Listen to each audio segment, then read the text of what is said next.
ሰላም ከመይ ኣለኹም ክቡራት ዓዘብተይ ኣነ እግዚአብሔር ይመስገን ጽቡቕ ኣለኹ እስኻትኩም ድማ ኣብ ዘለኹም ጽቡቕ ክትህሉ ተስፋ ይገብር እዚ ቤት ራእይ ሚኒስትሪ ደብር ሚድያ እዩ ኣብ ሚዛናዊ ክርስቲያናዊ ህይወት ተተኮረ ኣገልግሎታትን ትምህርታትን ድማ ኣብ ገግዚኡ ሒዝልኩም ይመጽእ ማለት እዩ ኣብ ዝሓለፈ ትምህርትና ስለምንታይ መጽሐፍ ቅዱስ ሲዒበዮ ድማ ስለምንታይ መጽሐፍ ቅዱስ ምስ ዓባድሊኒ ኣብ ዝብል ኣርእስቲ ዝተፈላለዩ ነጥብታት ንርኢ ነርና እዚ ድማ ብመጽሐፍ ቅዱስ ዝህነጽ ወለዶ ስለዘሎ ብመጽሐፍ ቅዱስ ዝልወጥ መንነት ስለዘሎ ብመጽሐፍ ቅዱስ ዝዓቢ ስብእና ስለዘሎ ንመጽሐፍ ቅዱስ ከም መሰረታዊ መወከሲ ናይ ህይወትና ጌርና መታን ንኽንሪኦ ከተባባዓና መታን ኢልና ነቕርቦ ዘለና መደብ እዩ ማለት እዩ ነዚ መጽሐፍ ቅዱስ ነዚ ናይ መጽሐፍ ቅዱስ ትምህርቲ ንመሃረሉ ዘለና ዋና ምክንያት ወይ ድማ ነዚ ኣርእስቲ እዚ ከም ኣርእስቲ ዘልዓልናሉ ዋና ምክንያት መጽሐፍ ቅዱስ መወከሲ ህይወትና ክኸውን ስለዝግብኦ እዩ ስለዚህ መጽሐፍ ቅዱስ መወከሲ ህይወትና ኢልና ኣሚንና ክንቅበሎ እንድሕር ደኣ ኮይና ቅድም መጽሐፍ ቅዱስ መንዩን እንታይነቱን ክንፈልጥ ስለዘለና እንድሕር ደኣ እንታዩን መንነቱን እንድሕር ደኣ ፈሊጥና ምስቲ መጽሐፍቲ ፍቕሪ ክሕዘና ክነንብቦ ካብኡ ሓሊፍና ድማ ክንጥቀመሉን ህይወትና ድማ ክንሃንጽ ዕድል ስለዝኾነና ማለት እዩ እግዚአብሔር ይመስገን ይኹን መጽሐፍ ቅዱስ ንምንታይ ሲዒበዮ ኢልካ ምሕታት ንኽልትዩ ንኣማንን ንዘይኣማንን ኣገዳሲ ሕቶ ኮይኑ ኢና ንረኽቦ ምክንያቱም ኣማኒ ንምንታይ መጽሐፍ ቅዱስ ሲዒበዮ ኢሉ እንድሕር ደኣ ተረዲእዎ ነቲ ዝኣመኖ መጽሐፍ በገባብ ንኸንብቦ በገባብ ንኽነብረሉ በገባብ ድማ ንኽጥቀመሉ ዕድል ረክብ ማለት እዩ እቲ ዝጸልኦ ሰብ ድማ ነቲ መጽሐፍ ቅዱስ ዘይቅበሎ ሰብ እንተሎ ድማ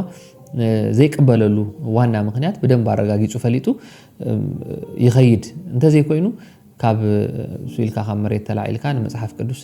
ከይፈለጥካዮ ውሽጡ ትሕዝቱ ጽቡቕ ጌርካ ከይተረዳእካዮ ብመንፈሳዊ ማንነትካ ከይመርመርካዮ ከለኻ ኣልዕላ ቢልካ ናይ ጽልኣት ቃላት ኣብ ልዕሊ መጽሐፍ ቅዱስ ምልዓል ንመጽሐፍ ቅዱስ ከም ሓደ ድሑር ዝኾነ ጽንጽዋይ ጌርካ ምልዓሉ ብመጽሐፍ ቅዱስ ዝኸይድ ሰብ ሓደ ድሑር ዝኾነ ምዕባለ ዘይርድኦ ሰብ ጌርካ ምሕሳብ ቁኑዕ ስለዘይኮነ እዩ ማለት እዩ ስለዚ ኣቱም ውስኹም ኩልኻትኩም ፍልጠትን ትምህርትን ኣለና ትብሉ ግን ንመጽሐፍ ቅዱስ ተነኣእስዎን ንመጽሐፍ ቅዱስ ተነዕቅዎን ሰባት ፈሊጥኩሞ እንተኒዕኩሞ ፈሊጥኩሞ እንተነኣኢስኩሞ ጽቡቕ ነገር እዩ ዘይትፈልጥዎ እንድሕር ደኣ ኮይንኩም ግን ንኽትፈልጥዎ የተባብዓኩም ማለት እዩ ምክንያቱም ንሕና ሰባት ብጣዕሚ ሊሚትድ ኢና ብጣዕሚ ድሩት ዝኾነ ዓቕምን ብቕዓትን ዘለና ሰባት ኢና ብጣዕሚ ድሩት እዩ ዓቕምና ናይ ደቂ ሰባት ካብቲ ድሩትነትና ወፃኢ ግን ብጸጋ መታን ጸብለል ክንብል ዝሕግዘና መጽሐፍ ቅዱስ ስለዝኾነ መጽሐፍ ቅዱስ ናይ ዓወት ኩሉ ምንጭ እዩ ዓወት ሪላቲቭ እዩ ዓወት ተዛማዲ እዩ ምክንያቱም ገለገሊኡ ሰብ ንገንዘብ ዓወት ይብሎ ገለገሊኡ ሰብ ድማ ንፍልጠት ዓወት ይብሎ ስለዚ እቲ ገንዘብ መሓስካ ንገሊኡ ዓወት ከይኮኖ ይኽእል እዩ እቲ ፍልጠት መሓስካ ንገሊኡ ዓወት ከይኮኖ ይኽእል እዩ እንድሕር ደኣ ከምዚ ዓይነት ዝተሓወሰ ዓይነት ርድኢት እንድሕር ኣብ ሰብኣውነት ኣሎ ኮይኑ እስኻ ዓወት ትብሎ ዓወት ከይከውን ይኽእል እዩ ሙሉእ ንሙሉእ እቲ ናይ ሙሉእ ንሙሉእ ዓወት ንብሎ ኣብ መጽሐፍ ቅዱስ ተጻሒፉ ዘሎ ማንነት ክህልወካ ከሎ እዩ ማለት ኣብ ምድሪ ይሃልወካ ኣይሃልወካ መጽሐፍ ቅዱስ ዝብሎ ዓይነት ማንነት እንተለካ ግና እስኻ ዓውት ኢኻ ምክንያቱም ካብ ስግር ሞት ክትነብር ስግር ሞት ክትሓልፍ ትኽእል ብትንሳኤ ድማ ምስ ክርስቶስ ኢየሱስ ኣብ የማን ኣምላኽ ኮፍ ኢልካ ንዘለኣለም ህይወትካ ክቕጽል ዝኽእል ዓይነት ፍጥረት ስለዝኾንካ ማለት እዩ ስለዚ መጽሐፍ ቅዱስ ንምንታይ ሲዒብዮ ክፈልጦ ኣለኒ ንምንታይ ከዘይስዕቦ ክፈልጦ ኣለኒ ማለት እዩ ስለዚ ዝሓለፈ እዋን መጽሐፍ ቅዱስ ንምንታይ ሲዒብዮ ኢልና ዝተፈላለየ ነጥብታት ኣልዒልና ነርና ንመዘከርታ መታን ክኾነና ቀዳማይ መጽሐፍ ቅዱስ ሰዓብ ኩሉ ምክንያት ብዙሕ ተኸተልቲ ኣለዎ ካልኣይ መጽሐፍ ቅዱስ ሰዓብ ኩሉ ምክንያት ብዙሕ ሕትመት ኣለዎ ሳልሳይ ውፁእ ትረኻ ኣለዎ ራብዓይ ንኽወዳደሮ ዘወዳድሮ ዓይነት ጽሑፍ የለን ሓሙሻይ ብዛዕባ ውልቀ ሰብ ስለዘይዛረብ ወይ ድማ ናይ ውልቀ ሰብ ፍልስፍና ስለዘይውክል ሻድሻይ ግቡዝ ስለዘይኮነ ሻብዓይ እቲ ተኣማመነሉ ተስፋ ስለዝሓቆፈ ሻምናይ ዓሚቕ ዝኾነ መወከሲ ውሽጣዊ መወከሲ ስለዘለዎ ኣብ ንሓድሕዱ እቲ መጽሓፍቲ ክወሃኸስ ከሎስ ኣዝዩ ዓሚቕ ስለዝኾነ ታሽዓይ ንሓድሕዱ ስለዘይዛባዕ ዓስራይ እንዳተሰጎገ ስለዝቐጸለ እንዳተሰጎገ መጽሐፍ ቅዱስ እንዳሳደድዎ ከሎ ብዙሓት ከጥፍዎ ንስነ ሓሳብ መጽሐፍ ቅዱስ ክሓክዎ ካብ ምድሪ ብዙሓት ጽዒሮም ክነሱ ግና ከሳቶም ሓሊፎም እሱ ግን ስጋብ ሕጂ ዝቐጸለ ስለዝኾነ ብሕጂ እውን ክቕጽል ስለዝኾነ ማለት እዩ ኣነ ድማ ከምቲ ናይ በትሪ ቅብብል ነዛ በትሪ እዚኣ ነዛ ናይ ቃል በትሪ እዚኣ ተቐቢለ ንዝቕጽል ወለዶ ከሰጋግራ ግዴታ ኣለኒ ማለት እዩ እስኻ እውን እንድሕር ኮይንካ እስኻ እውን እንድሕር ኮይንኪ ተቐቢልክዮ ዘለኻ ሓደራ بقليل زمت يكونن بناي بزوحات كاب كريستوس يسوس جميركا بناي بزوحات دم بناي بزوحات واغا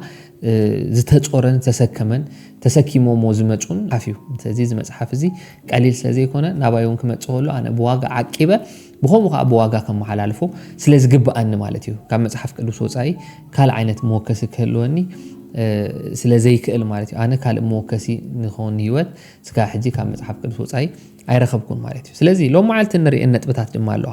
እቲ ቀዳማይ ሎም ማዓልት ንሪኦ ነጥብ ድማ መጽሐፍ ቅዱስ ናይ ሞራልን ናይ ሕግን ኮድ ስለ ዝኾነ ናይ ሞራልን ናይ ሕግን ኮድ እዩ ብዝገርም ዓይነት መንገዲ ኣብ መጽሐፍ ቅዱስ ተጻሒፎም ዘለዉ ሕጋጋት ኣምላኽ ኣብ ሕልናና ጽሑፋት እዮም ዋላ ሕጊ መጽሐፍ ቅዱስ ዘይብሎም ሰባት ንመጽሐፍ ቅዱስ ከም መጽሐፍ ዋላ ዘይፈልጡ ሪኦሞ ዘይፈልጡ ሰባት እኳ ነቲ ኣብ መጽሐፍ ቅዱስ ተጻሒፉ ዘለዉ ሕጋጋት ብሕልንኦም ይፍጽምዎ እዮም ብሕልንኦም ይነብርዎ እዮም መጽሐፍ ቅዱስ ዝፈልጥ ሰብ ስርቂ ሕማቅ ከም ዝኾነ ይፈልጥ እዩ መጽሐፍ ቅዱስ ዘይፈልጥ ሰብ ስርቂ ሕማቅ ከም ዝኾነ ይፈልጥ እዩ መጽሐፍ ቅዱስ ዝፈልጥ ሰብ ዝሙት ሕማቅ ከም ዝኾነ ይፈልጥ እዩ መጽሐፍ ቅዱስ ዘይፈልጥ ሰብ ዝሙት ሕማቅ ከም ዝኾነ ይፈልጥ እዩ ምንዝርና ሕማቅ ከም ዝኾነ ይፈልጥ እዩ መጽሐፍ ቅዱስ ዘይፈልጡ ሰባት ካብ ኣንስቶም ወፃኢ ኸይዶም ድሕርና ኣብ ካል ኣንስቲ ኣትዮም ብሕልንኦም ይውቀሱን ይክሰሱን ዝገርም ነገር ማለት እዩ ብዙሓት ዝምስክሮ እዚ በቃ ውሽጦም ወቀሳ ኣለዎም ክስ ኣለዎም መጽሐፍ ቅዱስ ኣይፈልጡን ቃል ኣምላኽ ኣይፈልጡን 10 ትእዛዛት ኣይፈልጡን እንተኾነ ግና ህይወቶም እቲ ኣብ ዝተኣዚዙ ዘሎ ትእዛዛት ልክዕ ከምኡ እዩ ኮፒ ናይ ትእዛዛት እዩ ማለት እዩ ስለዚ ናይ ሞራል ኮድ እዩ በቃ ኣብዚ ምድሪ እዚ መጽሐፍ ቅዱስ ዝለ ነታ ኣብ ሕልናና ተጻሒፉ ዘሎ ሕጊ ፊዚካሊ ኣብ ወረቐት ጽሒፉ ዘርአየና መጽሐፍ ስለ ዝኾነ ብዙሕ መንገዲ ክምርምሮ ፈቲኔ ሕጊ ናይ ምድሪ ክርኢ ፈቲኔ ሕጊ ናይ ነገስታት ሕጊ ናይ መንግስታት ክርኢ ፈቲኔ ኣብቲ ሕጊ እቲ ዝተጻሕፈ እሞ ኣብ መጽሐፍ ቅዱስ ዘይተጻሕፈ ዳርጋ የለን ማለት እዩ ምናልባት ገለገለዩ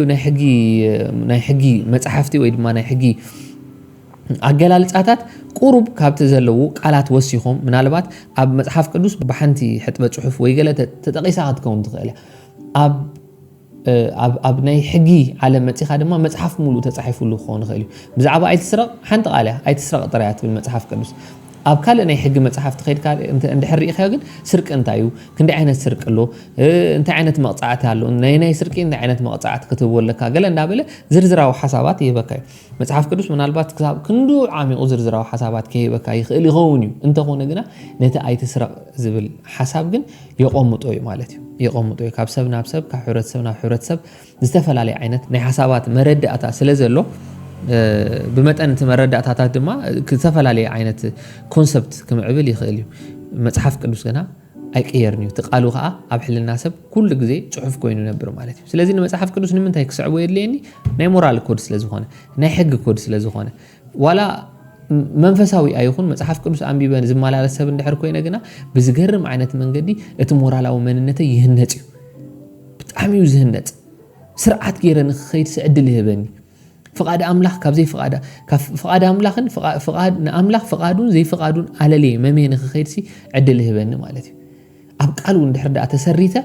طعوي هوته لوني طعوي زخونه منفساون سغاون امروون ولا تناتنا سايكولوجيكال ستيت ناي امرونا كونت سنا امراوي كونتنا نبعلوس طعوي يخون مالتي مصحف قدوس دحر دا نفلط سبات كينا امرونا تحساسبانا ولا طعوي زخون نمنتاي اتقالتي ناي مورال كود سلازخونه زتفل علي عين التاريخ العلنا ازكو زي مورالاوي إلنا خنزاربكا نخلينا مصحف قدوس زغرمكم ነገር ግን አቀዲምና ከምዝራአና እዚ መጽሐፍ ቅዱስ እዚ ንናይ ታሪኽ ሰባት አይውክልን ሓደ ሰብ ኣብዛ መጽሐፍ ቅዱስ ተጋገያ ወይ ድማ ኣምላኽ ብገለ ናይ ገለ ሰባት ኩነት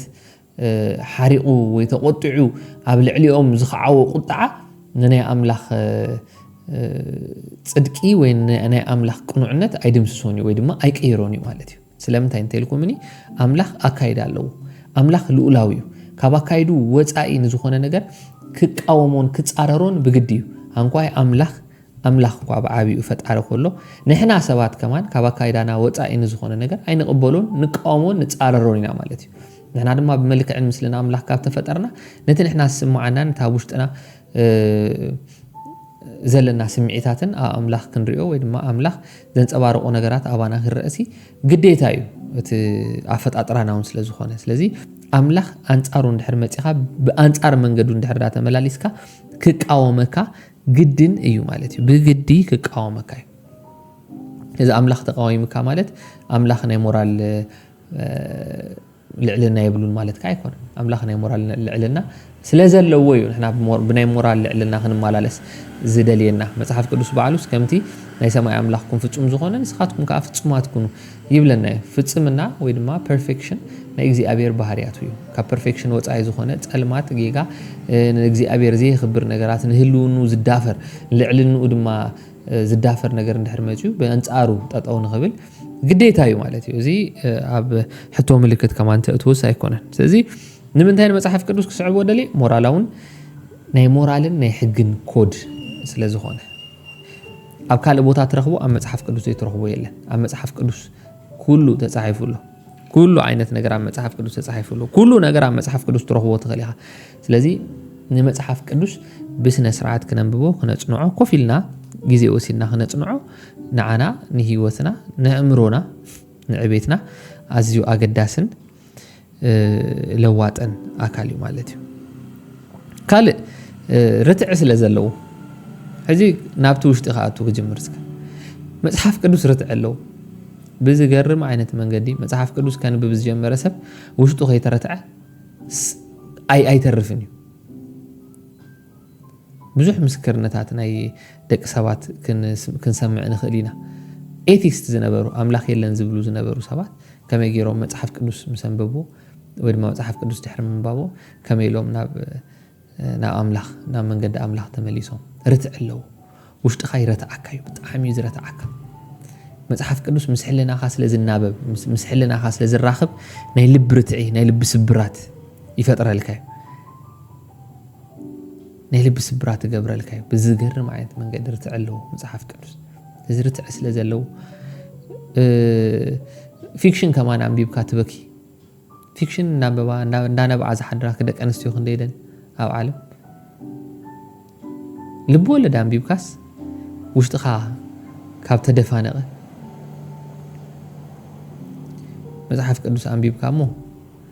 ብዛዕባ ሓደ ኣዝዩ ፈቃር ጥዑይ ነገር ካብ ምግባር ጽቡቕ ነገር ካብ ምግባር ሲ ድሕሪ ዘይብል ንናይ ደቂ ሰባት ሕቶ ክምልስ ንናይ ደቂ ሰባት ቁጻር ክፈትሕ ላዕልን ታሕትን ንዝብል ዝነበረ ሰብሲ ኣምፂኻ በደባባያት ስቆሎ እንዳበልካ እንዳኸትከትካ ክትሰቆሎ ናብ ሕሰብዎ ነዚ ምን እዩ ኣብ ክንዲ ጸላእቱ ዝመውት ኣብ ክንዲ ፈተውቱ ዝመውት እኳ ገለ ውሑድ ኣይምተሰኣነን ነይሩ ኣብ ክንዲ ጸላእቱ ዝመውት ግን ማንም የለን ንሕና ሓጥኣን ኮለና ክንዳና ሞይቶ ናይ ብሓቂ ልብኻ ከፊትካ እንድሕር ነዚ ታሪክ እዚ ኣንቢብካዮ ምስ ውሽጥኻ እንድሕር ተዋሂዱ ዘይረትዓካ ምክንያት የብሉን ካብ ሃይማኖት ናብ ሃይማኖት ክትጋማጠል ኣይኮነን መጽሓፍ ቅዱስ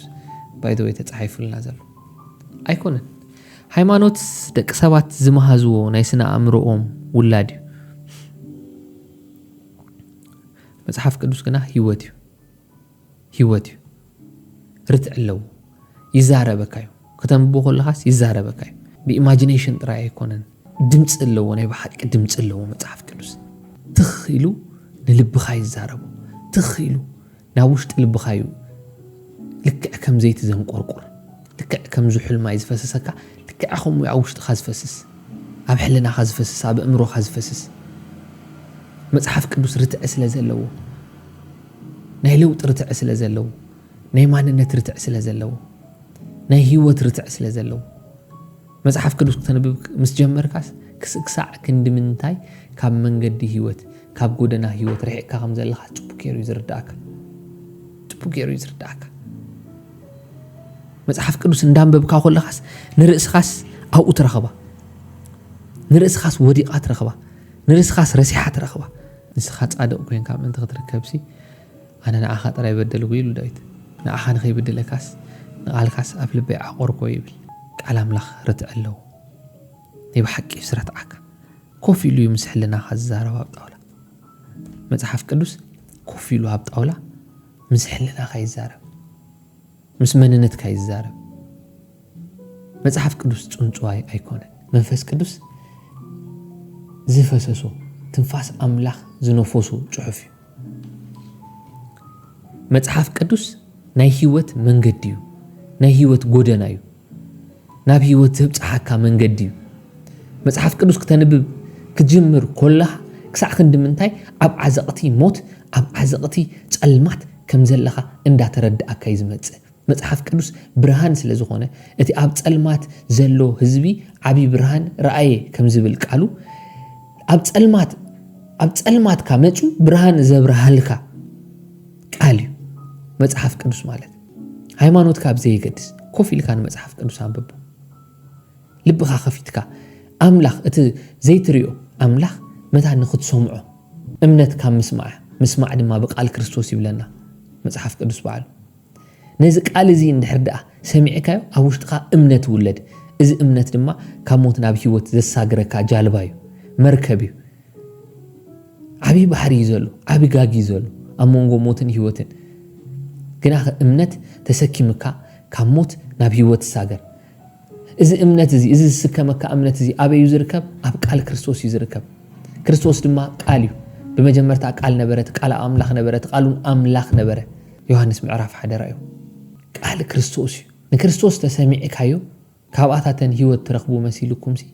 ነተን ጽሑፋት ለይትን መዓልትን ትመራምርወን ኣለኹም እሳተን ግና ብዛዕባየን ዝዛረባ ኢሉ ክርስቶስ ንፈሪሳውያን ነቶም ሓለውቲ ሕጊ ዝበሃሉ ክዛረቦም ከሎ ብዛዕባየን ዝዛረባ ስለዚ ናይ እግዚአብሔር ቃል ብዛዕባ ክርስቶስ ዝዛረብ ክርስቶስ ድማ ፍቅሪ እዩ ክርስቶስ ድማ ምሕረት እዩ ክርስቶስ ድማ ጸጋ እዩ ክርስቶስ ድማ ምስጋር እዩ ስለዚ ንልብኻ እዩ ዝዛረቡ ሃይማኖት ኣይኮነን ዝቀይረካ ህይወት እዩ ዝህበካ ሃይማኖት ኣይኮነን ዝቀይረካ መንገዲ እዩ ዝቀይረካ ሃይማኖት ኣይኮነን ዝቀይረካ ካብ ሞት ናብ ህይወት እዩ ዝቀይረካ ሰብ እዩ ዝገብረካ መጽሓፍ ቅዱስ ሰብ ገብረካ ነቲ ጠፊኡ ዘሎ ማንነትካ ከም በሓድሽ ይሕድሱ ዋላ ኣብ ማእኸል ዓወት ዘለኹ እትብል ሰብ ኣብ ማእከል ዓወት ከም ዘይለኻ መጽሓፍ ቅዱስ ምሰንበብካ ጽቡቕ ገይሩ እዩ ዝግለጸልካ መጽሓፍ ቅዱስ ዘይቆልዖ ምስጢር የለን ዘይቆልዖ ጸልማት የለን ኣታስኻ ዕውቴ እትብል ግናኸ ናብ ዓውታት ዘይትነብር መጽሓፍ ቅዱስ ከተነብብ ክትጅምር ኮለኻ እቲ ዓወትካ ንኽትነብሮ ይገብረካ መጽሓፍ ቅዱስ ንኽትነብሮ መጽሓፍ ቅዱስ ንህይወትካ ንዓወትካ ንኽተስተማቕሮ ኣታ ገንዘብ ዘለካ ገንዘብካ ፈቆዶ ትዞርዎ መጽሓፍ ቅዱስ ምስ ፈለጥካ ገንዘብካ ኣብ ረብሓ ኣብ መዓላ ኢኻ ተውዕሉ ሰብ ኢኻ ተተንስኣሉ ትበልዓሉ ትሰትየሉ ትሰኽረሉ ትምንዝረሉ ትዝምወሉ ኣይኮነን ገንዘብካ ሰብ ተተስኣሉ ኢኻ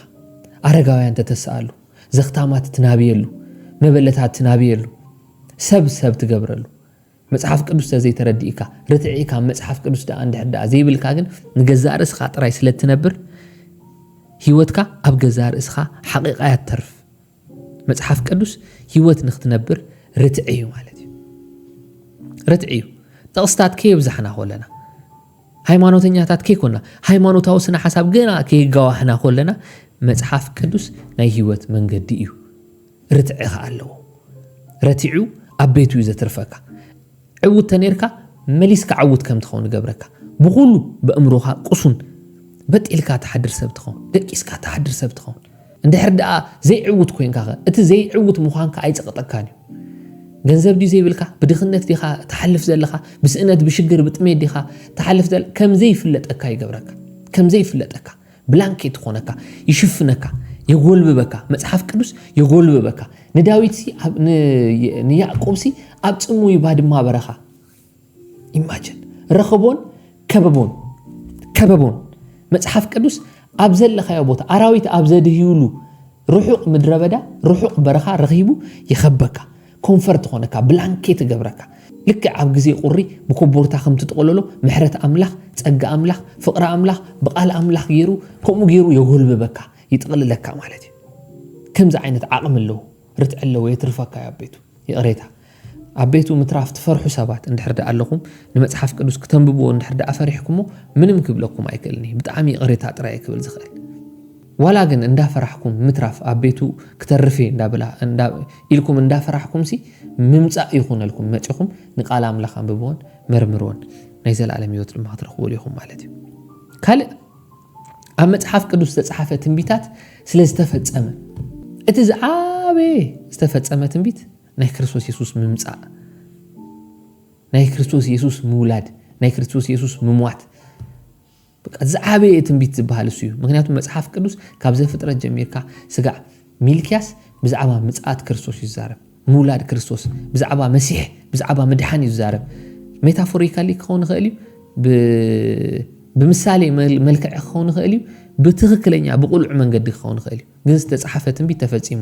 ኢየሩሳሌም ክትዓንያ እንህለት ዓንያላ ኢየሩሳሌም ከድኩም ትፈልጡ ወይ ኣብት ኸባቢ ትነብሩ ሰባት ምስክር ይኹም መናድቕ ኢየሩሳሌም ስጋ ሕጂ ፈራሪሱሉ ኢየሱስ ክርስቶስ በዓሉ ይበቃ እምና ኣብ ርእሲ እምና ትሪኡን ይኹም ኢሎ ኩሉ መናድቕ ኢየሩሳሌም ፈሪሱ እስራኤል ከም ሃገር ጠፊያ እስራኤል ከም ሃገር ተኣኪባ እዚ ኣብ መጽሐፍ ቅዱስ ተጻሐፈ ንኣሽሓት ዓመታት ቅድሚ 2000 ዓመት بفلاي نعنا موها قدم 2000 عام تتصحف لنا مصحف قالوا تنبيتاتون استنغرو ببحده تفصيمهم تفصيمهم ننوه مايك متيلو ما يمطيو ننوه مايك متيلو ما يمطيو ما هي مطيو ما هي خمس مصا دما ذا كلها مدر مسكريا بزعبا ما هي نبينو مدب كدالو لكم ما هي ناي بحق انت عينت امباكت كم زغدف ابزا مدر زيا ناي بحقي جيولوجيكالي بمصنعتي قرص مريت ወይ ድማ بمصنعتي سنه مريت تدغفه مصنعتي غيره كقربلكم ني بحق خصاق እንደምታይ ከም ዝጸልዋ ተፈጺሙ አብርሃም ተወልዲ ከተባይሉ ይስሐቅ ተወሊዱ ካብይሳ እስራኤል ተባህል ሀገር ተወሊዳ ተፈጢራ እንለኩም እስራኤል ስጋ ዓለይ ተሎምላ እንደ 1500 ዓመት ዝወሰደዩ ንኽጻሐፍ ተይለኩም እዚ ሙሴ መጀመርታ ብርዑ ከቀምጥ ኮሎሲ ንእስራኤላውያን መሪሕዎም ወጪዩ አቅሚጡ ስለዚህ እዚ ክጻሐፍ ኮሎ መጽሐፍ ቅዱስ ክጻሐፍ ኮሎስ እስራኤላውያንስ ነይሮም ነይ በሐቅስ ኤግዚስት ገይሮም ብናይ ዘመን ቀመር እንድሕሪና ያብስ ናይሎም 3500 ማለት 3500 ዓመት ሓደ ህብረተሰብሲ ኤግዚስት ገይሩ ከይቋረጸ 3500 ዓመት በሓደ ስም ተጸውዑ ኤግዚስት ገይሩ ካብዛ ዓብ መርቶዕ የለ ኢየሱስ ክርስቶስ ሙላዱ ካብ ኢሳያስ ጀሚርካ ስጋ ዳንኤል ዝተነበይዎ ትንቢታት كم زبلكم حج عميق آياتوني مهنياتهم إذا مدبزي نعم مصحف قدوس ناب تقصتات عميق كان يمقتها مدبس لذي يكون أو خلو بالعلي أو خلنا بالعلي خنريو خلنا يسوس كريستوس ممصو مولادو ممواتون نبعلو استفدت أمة بيتيو زتبعلس تفتصيمو زتبعلس تغيرو ስለዚህ ዝተፈጸመ ቃል እሙን ቃል ስለዘሎ ዝጸንዕ ቃል ስለዝኾነ ንኽስዕዎ ተባዕ ኣይሕሱን እዩ ማለት እዩ እንድሕር ሓደ ነገር ተዛሪቡ ሞ ሓደ ነገር ይኸውን እንተር ኣይሕሱን እዩ ማለት እዩ ዝተፈላለዩ ኣብነታት ኣምጪናውን ክንርኢ ንኽእል ኢና ስለዚህ ኣነ ንመጽሓፍ ቅዱስ ዝዕበሉ ዘለኹ እቲ ካልእ ምኽንያት ተፈጸመ ትንቢት ስለዘለዎ ናይ መወዳእታ ናይዚ ተኸታታሊ ክንምሃሮ ዝቐንና ትምህርቲ መዛዘሚ ነጥበይ ከዓ እንታይ እዩ መጽሐፍ ቅዱስ ኣምላኽ ምዝብል ኣምር የላልየካ ኣምላኽ ምዝብል ኣምር ዝዓበየ ሰብ ፍልጠት ብፍልጠት ምስ ማዕበለ ሰብ ተቐዳመይቲ ዝገብራ ጌጋ እንተላ ኣምላኽ ንዝብል ኣምር እዩ ዝሓክኽ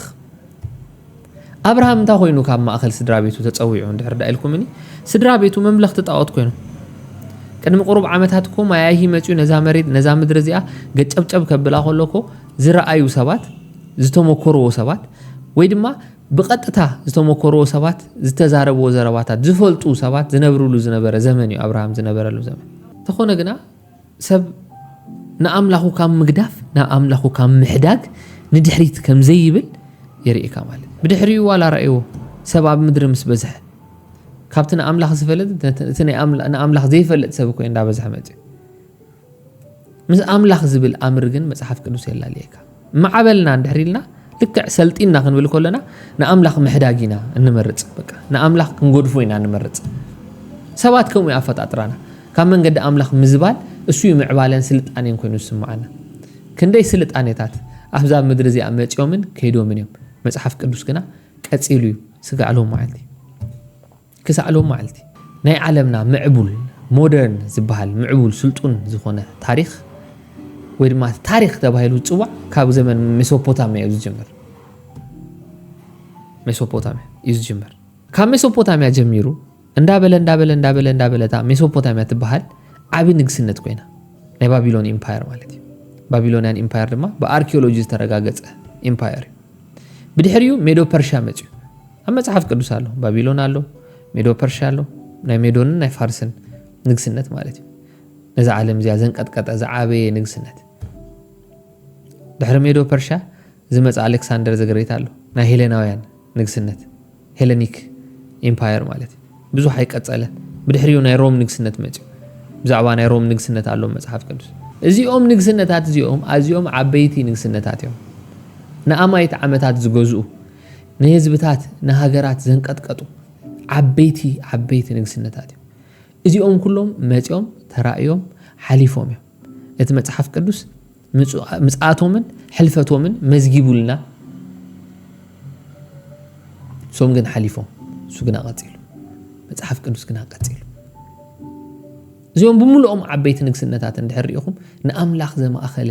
ንግስነት ኣይኮነን ነይሩ ንኣምላኽ ዘማዕበለ ስልጣን ኣይኮነን ነይሩ ንኣምላኽ ዝጎሰየ ነይሩ ናይ ዳንኤልን ናይ ባቢሎን ንግስነት እንድሕሪኢኹም በቃ ነቡከደነጾር እቲ ዓብይ ንጉስ ዝብሃል አሞዳቱ ርትዒ በአምላኽ ከም ዝረኸበ እዚ ነገር ከማን ነዛ አምላኽ ዝጸረፈ ሰብሲ ቤቱስ መደርበይ ጉሓፍ ይኹን ስጋዕ ዝብል ንመንነት አምላኽ ድማ ስጋዕ ውርደት ዝረአየ ከም ብዕራይ ሰዓር ስጋዕ ምብላዕ ዝረአየ ማለት እዩ እሳቶም ከም ዝኾይኖም ሓሊፎም መጽሐፍ ቅዱስ ግን ቀጽሉ ንአምላኽነቱ ድማ አርእዎም መንነቱ ጉልበቱ ሓይሉ ድማ አርእዎም ኣብ ናይ ሜዶንን ፋርስን ካንተሪኢኹም ናይ ቄሮስ ራእዮ ኣብ መጽሐፍ እዝራ ክንሪኦ ንኽእልና መጽሐፍ ኢሳያስ ኣብ ትንቢት ኢሳያስ ክንሪኦ ንኽእልና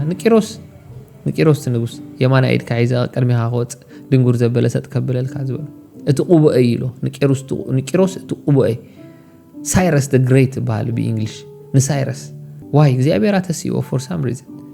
ተስይኡ ግን ከአምላኽ ዝረሓቀ ነይሩ ግና ኢየሩሳሌም ከም በሐድሽ ንኽትሰራሕ ምክንያት ዝኾነ እንተሎ ሳይረስ በዓል መጽሐፍ እዝራን በዓል መጽሐፍ ነህምያንሲ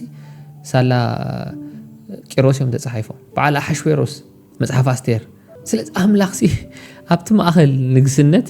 እንዳመጸ መንነቱ እንዳርአየ ጉልበቱ እንዳርአየ ሓሊፉ ስልጣኔታትን ንግስነታትን ግን ንአምላኽ ዝበሃል አምር ንኸጥፍዎ እንዳተጋደሉዮም እሶም በዓሎም ጠፊዮም ስለዚህ መጽሐፍ ቅዱስ ነዚ ሓያል አምላኽ እዚ ዘላልየና ነዚ ሓያል ነዚ ብርቱዕ ነዚ ዋይ ጥበበኛ ዝኾነ ነዚ እቲ ድህስሶን ክትጭብጦን ዘይትኽእል ግና ኣብቲ ዝድህሰስን ዝጭበጥን ህይወትካ እንዳኣተወ ነገራት ዝሰርሕን ዝቕይርን አምላኽ የላልየካ ክትቅየር ተደሊኻ ዝቕይረካ አምላኽ ጥራይ ክትልወጥ ተደሊኻ ዝልውጠካ አምላኽ ጥራይ ሚዛናዊ ህይወት ክትነብር እንድሕደሊኻ ሚዛናዊ ዝገብረካ ቃል አምላኽ ጥራይ እዚ አምላኽ ዘይብሉ እዚ ቃል አምላኽ ዘይብሉ ህይወት ባዶ ህይወት ባዶ ጀሪካን ሰብስታንስ አብውሽጡ የብሉን ማለት እዩ as simple as that ትምህርቲ ይሃልወካ ፍልጠት ይሃልወካ ገንዘብ ይሃልወካ አይሃልወካ ብዘይ የገድስ ቃል ዘይብልካ እንድሕር ኮይንካ መጽሐፍ ቅዱስ ዘይትፈልጥ እንድሕር ኮይንካስ ባዶ ኢኻ ዜሮ ኢኻ ምልአት ናይ ህይወትና ምልአት ናይ መንነትና አምላኽ ጥራይ አምላኽ ይክመልአና ዝኽእል ውሽጥና አምላኽ ተዘይመልኢና ውሽጥና አይመልእን እዩ ካብ ደረጃ ናብ ደረጃ ጸደፍደፍ እንዳበልና ጥራይና ንጎይ ናበይ ምዕለቢን አበይ ከም ዝኾነ ከይፈለጥና ጸደፍደፍ እንዳበልና ኢና ንጥፍ listen ስምዑኒ ተዓዘብቲ መጽሐፍ ቅዱስ አምላኽ እትረኽበሉ ባይታ እዩ ንአምላኽ ትፈልጠሉ ባይታ እዩ ምስ አምላኽ ዘላልየካ ባይታ እዩ ገና ክትከፍቶ ከለኻ ገጻቱ ሁሉ ገና ክትከፍቶ ከለኻ ገጻቱ ብሙሉኡ ዝዋሳወስ ዝንቀሳቀስ ህያው ህልውና እዩ ህልውና በህልውንኡ ህልውና አምላኽ ማለት እዩ ነፍስ ወከፍ ገጽ ዝዛረቦ ታሪኽ አሎ ነፍስ ወከፍ ቃል ዝትንትኖ ሓሳባት አሎ ካብ ሓንቲ ቃል ናብ ሓንቲ ቃል 1 ሚሊዮን ኪሎ ሜትር ካብ ሓንቲ ቃል ናብ ሓንቲ ቃል ኣዝዩ ዓሚቕ ልክዕ ከምዚ ኢንፊኒቲ ቁጥሪ ትፈልጡ ሰባት ኢንፊኒቲ ዝበሃል ኣሎ ቁጥርስ 1 2 3 ኢልካ ኣይትውድኦን ኢኻ በቃ ሚሊዮን 2 ሚሊዮን 4 ቢሊዮን ትሪሊዮን ኳርትሪሊዮን ኩንቲሊዮን እንዳበልካ ስጋዕ መወዳእታ ጉግል ዝበሃል መስለን ናይ መወዳእታ ንኸዶ ኢንፊኒቲ ዝኾነ ቁጥሪ ኢንፋይናይት ዝኾነ ቁጥሪ ስጋዕቲ መወዳእታ እቲ ዕቤቱ ራእዩ መሊስካ ግን ካብ ቁጥሪ 1 ናብ ቁጥሪ 2 ክትብል ከለኻስ 1 ኢልካስ 1.1 1.2 1.3 እንዳልካ ትቕጽል ኣብ መንጎ 1.1 1.2 ድማ 1.1 1.1 1.1 1.1 3 1.1 4 أمو واحد نتبع حدا أمو واحد نتبع حدا غلطة أمو حدا نتبع حدا حدا نتبع حدا غلطة حدا نتبع حدا سلسته اندابله infinite نابوش تقصص ندعمو أزخيد زي ودا عزقتي لك عخوم يوك على أملاح دما كاب حدا قالنا بكال قالسي بزوح ترقم بزوح أبيت بزوح لوطي بزوح كبري بزوح فلتت بزوح طبب بزوح مستوعد باك زخونه حبتي يوزي إذا حبتي مصحف قدوس مسانا مهلاو حبتي مصحف قدوس كهلونا أملاح مفقادو أنا حبتي كبرتي إذا قال زي كهلونا نعنا حبتن كبرتني برختي إذا قال زي كهلونا أملاح مسانا ألو مالتي أملاح مسانا ألو مالتي بعلوك على أملاح انتايبل قوبز نمن قدو بمنتاي ينصحا كم قالك ننفسو بمتنقاق يبل قال أملاح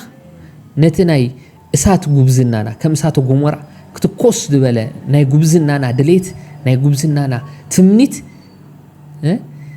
حقيفو زحز زحاحل هدئ بلد عزبل كاس بلد عزبل نازي بلبل زبلكا ناي قبزنا حيلي ناي طفقات ناي قبزنا كونو تراي ناي قبزنا تراي زي كونس ناي قبزنا ناي طفقات حيلي اسكبل هدئ بل اسك حنسا صطبل اجوخا كتحلفو اخا سغريخا ايتغاغه قسيلكا بقنعنا هدئ إلكا هيوتكا هنص زتاتيكا زساليكا غلبتكا مصحف قدوس يبحقي أملاح أبوشتو زلو مصحف بزي أجيرا نخزازما المصحف قدوس نمنتاي كنببو زلني ወይ ድማ ንምንታይ ክስዕቦ ዘለኒ ንምንታይ ክስዕቦ ዘገድሰኒ እንድሕዳ ኢልካ ኣምላኽ ስለዘለዎ ኣይትጋገ ዩኒቨርስ ዝበሃል ነገር የለን እዚ ኣብ ዩኒቨርስ ዶ ኣብ ጠፈር ዶ ገለ ኣብ ሕልሚ ኣይትሃውትት ኣይትጥፋእ ዝጭበጥ ዝደህሰስ ናይ እግዚአብሔር ቃል ፈጣሪ ሁሉ ዓለም ነቲ ትሪኦን ዘይትሪኦን ዘዳለወ ነቲ ትሪኦን ዘይትሪኦን ዝፈጠረ ካብ ትጽቢትካን ካብ ርድኢትካን ወጻኢ ዓሚቑን ረቂቕን ዝኾነ ኣምላኽ ዝሓቆፈ መጽሓፍ ቅዱስ እዩ መጽሓፍ ቅዱስ ምንባብ ናይ ስልጣነታት ኩሉ ስልጣነ እምበር ድሕረት ኣይኮነን ኣይትጋገ ምድሓር ኣይኮነን ድንቁርና ኣይኮነን መጽሓፍ ቅዱስ ሒዙ ዝኸይድ ሰብ መጽሓፍ ቅዱስ ዘንብብ ሰብ ኣብ መጽሓፍ ቅዱስ ዝኣምን ሰብ ንናይ መጽሓፍ ቅዱስ ዲሲፕሊን ከም ዲሲፕሊን ሓሲቡ ንዓመጽ ተባእ ዝበለ ንዓመጽ ዘርሓቀ ሰብ ፋራ ኣይኮነን እመነኒ ከማን ሓሪፍ ናይ መወዳእታ ሓሪፍ ኣይትጋገ ብንእሽተይ ብውሕድ ፍልጠት ስለዝሰልጠንካ ነቲ ዘይትፈልጦ ነገር ኣይተነኣእሱ ተመራማሪ እንድሕር ኮይንካ ምሁር እንድሕር ኮይንካ ናይ ስነ ፍልጠት ሰብ እንድሕር ኮይንካ ነቲ እግዚአብሔር ዝፈጠሮ ነገር ኢኻ ትረኽቦ ዘለኻ ኣብ ርኽበት ኢኻ ዘለኻ እምበር ኣብ ምፍጣር የለኻ ስለዚ ነታ ረኺብኪያ ዘለኻ ንእሽተይ ናይ ረኽበት ፍልጠት ምስ ፈጣሪኣ ኣይተወዳድራ ነቲ ፈጣሪኣ ኣብዚኻ ትረኽቦ humble yourself ርዝኻ ትሒትካ ንኣምላኽካ ቦታ ዕድል ሃቦ ንኽዛረበካ ንእሽተይ ነገር እንድሕር ዳ ትፈልጥ ኣለኻ ነታ ንእሽተይ ነገር ንእሽተይ ካ ክምልአልካ መታል ካብ ወጻኢ እንድሕር ኮይኑ ግን ሃውቲትካ ጥራይኻ ትኸይድ ማለት እዩ ተመራመር ፀገም የብሉን ፍለጥ ተምሃር ዕበ መሃንዲስ ኩን ህነፅ ዶክተር ኩን ሰባት ሓክም ኖ ፕሮብለም ከምኡ ትገብር ስለዘለኻ ግና ንመጽሓፍ ቅዱስ ከተነኣእሶ ስልጣንን መሰልን ወሃበካ ኣሎ ማለት ግን ኣይኮነን ኣታ ብስእነት ተማረር ዘለኻ ብምረት ተመሊእኻ ተጎቢእኻ ዘለኻ ካብ ተማረር ምረትካ ንጎን ንግደፍሞ ነቲ ምረትካ ናብ ጣዕሚ ክቕይር ዝኽእል ናይ እግዚአብሔር ህልውና ኣብዚ መጽሓፍ ዝለካ ሃይማኖት ኣይኮነን ሰብከካ ዘለኹ ቃል ኣምላኽ መጽሓፍ ቅዱስ እዩ ዝነግረካ ዘለኹ እዚ መጽሓፍ ቅዱስ እዚ ክልውጠካ እዩ ክቕይረካ እዩ ከም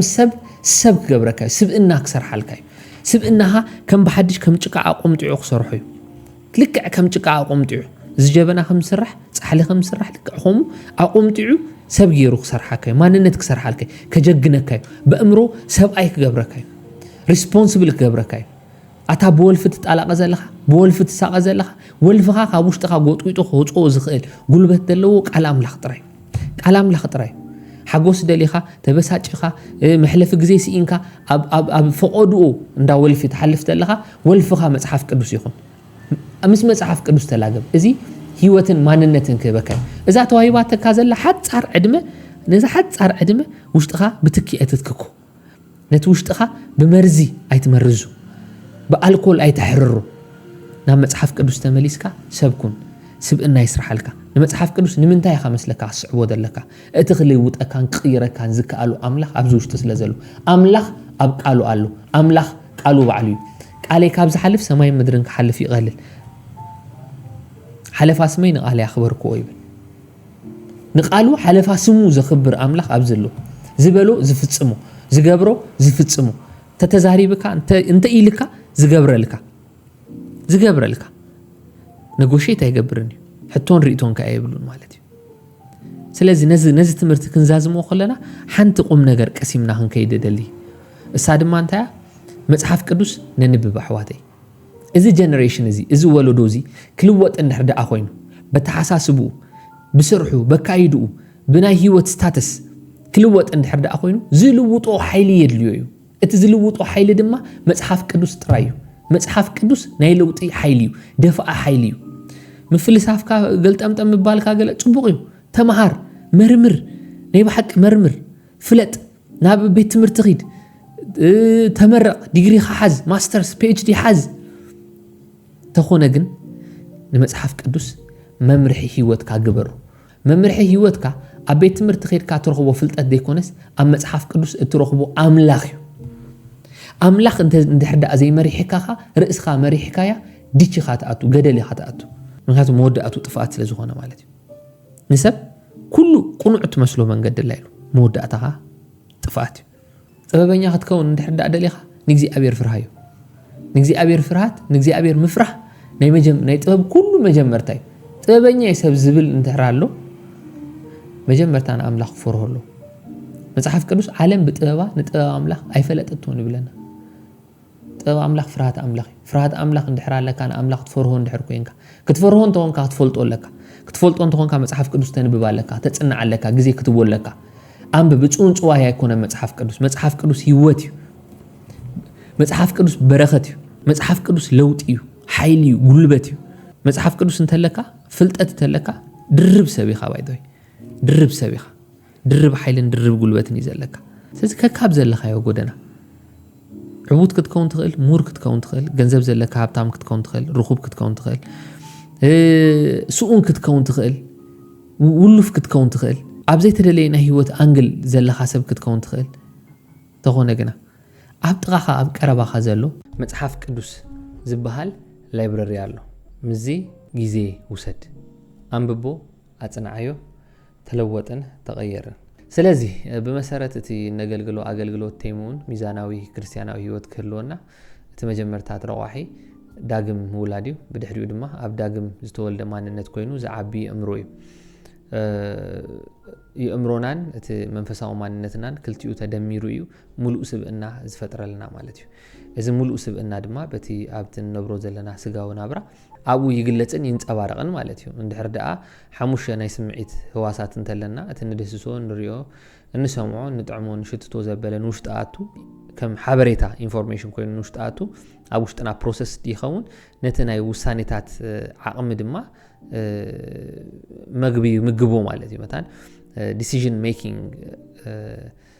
ፓወር ናትናስ ሞር እንዳዓበዩ መጽእ እዚ ዓይነት ምንቅስቓሳት ናይ ፍልጠትን ኣእምሮን ኣብ ጥጡሕ ባይታ ኣብ መንፈሳዊ ዝኾነ ጥጡሕ ባይታ እንድሕር ደኣ ኮይኑ እቲ ኢንፑት ዝኣተወ ክወፅእ ከሎ ጥዑይ ነገር ሒዙ ይወፅእ ማለት እዩ ሚዛኑ ዝሰሓተ ህይወት ወይ ድማ ጽንፈኛ ዝኾነ ህይወት ነቲ ናብ ውሽጡ ዘእተዎ ኣኮማሲዑ ከውፅኦ ከሎ ትኽክል ብዘይኮነ ዓይነት መንገዲ እዩ ዘውፅኦ ማለት ጽንፈኝነት ማለት እቲ ንእምሮ ጥራይ ዝሓስብ ጽንፈኛ ናይ ስጋ ነገር ጥራይ ይሓስብ ብኡ ቢሉ ካይጠፍእ እቲ ናይ መንፈሳዊ ነገር ጥራይ ዝሓስብ ድማ ኣብ ስጋዊ ነገር ብዙሕ ከየድምዐ ሚዛናዊ ዝኾነ ህይወት ከይነበረ ንሰባት ከዓ ንረብሓ ምኽንያት ከይኮነ ይሓልፍ ማለት እዩ ምናልባት መንፈሳዊ ህይወት ይኸስብን ይረብሕን ይኽእል ኸውን ካብኡ ዝተረፈ ግን ንማሕበረሰብ ነቲ ከባቢኡ ዘሎ ንረብሓ ከይኮነ ዝሓልፍ ማለት ስለዚ ነዚ ጽንፈኝነት ዘልግስ ሚዛናውነት ዘንግስ ኣገልግሎት እዩ ማለት እዩ ስለዚ ናይ መንፈሳዊ ንጻፍና ዝዓበየ የእምሮ ዘገድሰና እዩ ዝብል እምነት ስለ ዘለና ስለዚ መጽሓፍ ቅዱስ ክንመሃሮ ከለና ድሕሪጂ ንእምሮና እንዳዓበየና ዴቨሎፕ እንዳገበርና نتي عمدر خوينا نسرحو سرحاتون متان ببلوصነት ክንዓዮም ክንሰርሖን ክንከል ዓቕም እንዳረኸብና መታን ክንከይድ ነዝና እግዚአብሔር ቃል ሼር እንዳገበርና ክንከይዲና ማለት እዩ እግዚአብሔር ይባረክኩም ጽኒልኩም ስለሰማዓኩም ኒ ተባረኹ በጣም የዘመስገን ተዛራረብናዮ ነገር ድማን ህይወት ኮይኑና ኾን ተስፋ ገብር ዝኾነ ሐሳብ ተለኩም ሓበሬታን ተለኩም ኣብቲ ኮሜንት ሴክሽን ኣብ ታሕቲ ተጻሒፉ ዘሎ ግደፉለይ ኣነ ኸኣ አንቢበ ንዑ ዝኸውን ምላሽ ከዳድወልኩም ማለት እዩ ለዚ ብተኻለ መጠን ጥዑይ ዝኾነ ሕቶ ጥዑይ ዝኾነ ሓበሬታ ዋላ ነትናተይ ሐሳባት ዝጻረር ዝቃወም ሐሳቡን እንተለኩም ብዲሲፕሊን ግድን ክትዳፈር ክትጻረፍ ኣለካ ማለት አይሆነን ስለዚህ ልዝብ ዝበለ አንደበት ጌርኩም ተقربو ፈትኑ ምክንያቱም ሓበሬታ እንድሕርዳ ተለዋዊጥና ዘይነታሃና ነጸሉ ምክንያት የለን ኣነ ሙሉእ ስለ ዝኾንኩ ሁሉ ስለ ዝፈልጥ ኣይኮንኩን ኣብዚ ሚድያት ወጽ ይዛረብ ደለኹ ግን ዝተረዳኣተኒ ነታ ዝነብራ ዘለኹ ህይወተይሲ በይነይ ካብ ዝነብራ ምስ ካልኦት ሰባት ከዓ ሼር እንዳገበርኩ አንተ ነበርኩ በሓደ ኮይና እናዓብየሉ መንገዲ በሓደ ኮይና ንልወጠሉ መንገዲ ፍጠር ማለት እዩ ስለዚ ኣምላኽ ባርኽኩም ነዚ መደብ እዚ እንድሕር ዳፈቲኹሞ ላይክ ግበሮ ካልኦት ሰባት መታን ክሰምዖ ክሪኦ ሼር ግበሮ ካል ግዜ ክንምለሰኩም ኮለና ድማ ነቲ እንሰርሖ ስራሓት ኩሉ ግዜ መታን ኖቲፋይ ክንገብረኩም መታን ክትፈልጥዎ ሰብስክራይብ ግበሮ ማለት እዩ ኣምላኽ ባርኽኩም ብጣዕሚ ዘመስገን ስለምክህታልኩም ደጊመ ኣዝያ የመስገን ብሩኽ ቅነ ይغنيلي